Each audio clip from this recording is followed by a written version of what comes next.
Good morning, everyone. Merry Litha. This is Fuchsia Moon. I decided to film outside today because it is a beautiful Litha day. The sunlight is appropriately shining down through the trees and creating a magical, beautiful place for me to sit and enjoy nature and feel part of this beautiful planet that we are lucky enough to be on and that we are tasked with protecting. So this is June 19th, and later today I will be going to a Litha celebration with some fellow pagans. But I wanted to first take some time outside by myself, and I thought I might as well make a video as well with just some suggestions if you are a new pagan, or if you need ideas for what to do to celebrate Litha. I strongly suggest you to watch some videos and do some reading and figure out some of the classic things to do on this day, and I wanted to share a few of my own things that I do with you.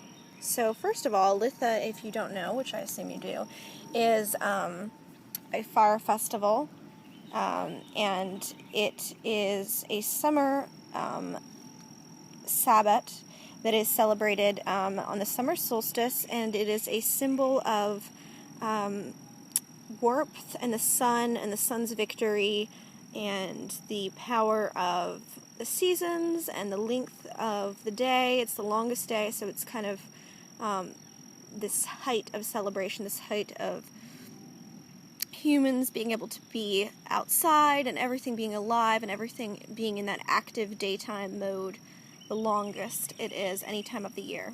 So, I feel like that sentence was not very grammatically correct. It kind of drew on forever, but oh well. Anyway, I have brought out here this beautiful tarot card, which I think is a nice example of the imagery that we can think about on Litha in terms of the sun. This is from the Shadowscapes Tarot deck, which also has a nice background. But it has the sun kind of riding up, portrayed as this kind of winged monarch just on this big bird with a crown.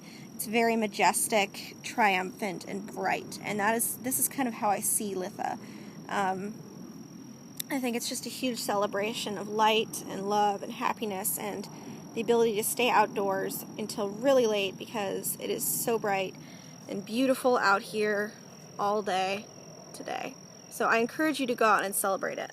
Also, since you're outside, I really encourage you to take with you some crystals, and you can meditate with them. But beyond that, you can also use them, use this day to charge them. And I know most people charge their crystals out under the moon, and I know that they don't think as much of the sun as something to charge them, but on Litha, and you don't want to do this very often because it can hurt your crystals, and you don't want to do it with all of them because there are some that are much more affected by it. So look into that. But this is what I would, at least for part of the day, charge some crystals like this. One day a year isn't going to hurt too badly. And pick some crystals which are generally associated with energy and energizing, and a lot of times those happen to be the ones that kind of have these, you can see the colors next to each other, that have these sunshine colors to them. This is a sunstone, which to me is like the obvious choice of a crystal to work with on Litha. Sorry, it doesn't want to focus. There we go. A crystal to work with on Litha because it is associated with the sun, so it holds that energy, and it's very important as this kind of energetic sunshine. I feel like it's a very masculine stone. But obviously, that doesn't mean that it's not important to women. It has that sun energy, that Father God energy to it that is extremely powerful.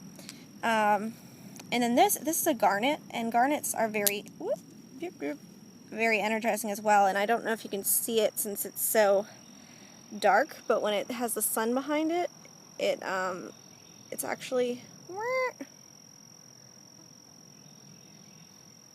doesn't want to focus, but it actually is a red stone.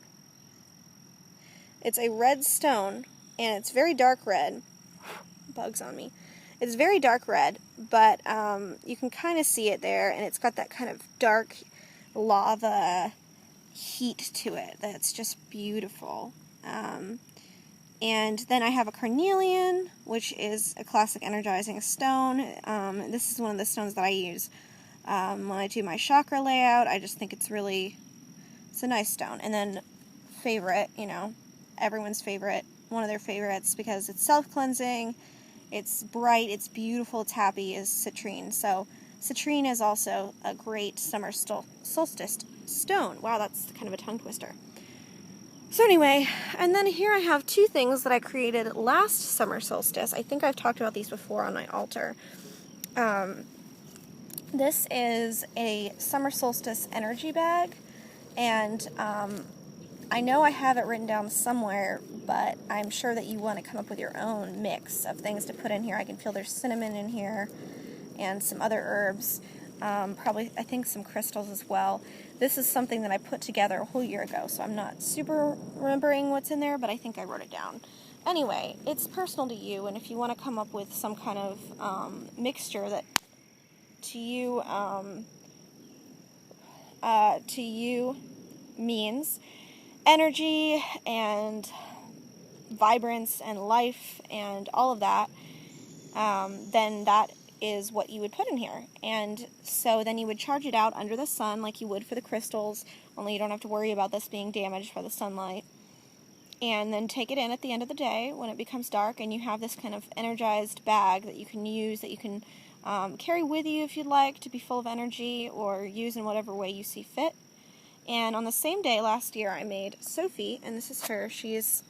And I know, I'm sorry if you're not the kind of person who makes these dolls or you find them creepy or anything like that. She's not a voodoo doll. She's an energy doll. And Sophie she sits on my altar every day in her own little spot, and I removed her from there so that she could come back outside again this year since it's the summer solstice. And she, like my bag, is filled with a bunch of herbs and crystals and things of that sort, which hold energy for me. And I see her as kind of an embodiment of me, a vessel to hold energy for me, and a representation of me and what I can be. She is helps connect me to nature. She is a supportive energy of understanding and valuing myself, if that makes sense. So I see her as kind of my person, my image, my symbol of what carries me with that summer energy throughout the whole year, with that vibrance, with that strength to carry on until the next Litha.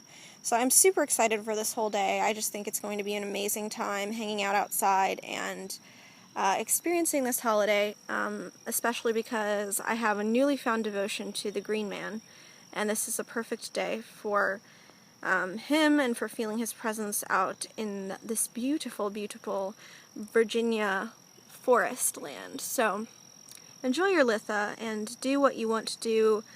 Do what feels right as always, and blessed be. Bye, everyone.